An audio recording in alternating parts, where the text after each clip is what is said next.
ikaze muri aya makuru ategekanya ikirere cyo kuri uyu wa kane ni Igenekerezo rya kabiri Rusama mu mwaka wa 2024 mu gatondo hitezwe yuko hazokwaka izuba ririmo n'ibicu bike bike mu ntara zose zigize igihugu cacu.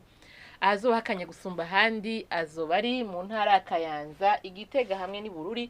Ibipimo by'ubushuhe vyaho bizaba bigera kuri dogere Celsius 14. Ku muhingamo naho hitezwe ko hazogwa imvura hongera hacemo n'ibihe vy'izuba mu ntara zitari nke zigize igihugu cacu, kiretse mu ntara ya Rumonge, Imakamba, mu Rutana hamwe no mu Ruyigi hitezweyo izuba haririmo n'ibicu bike bike.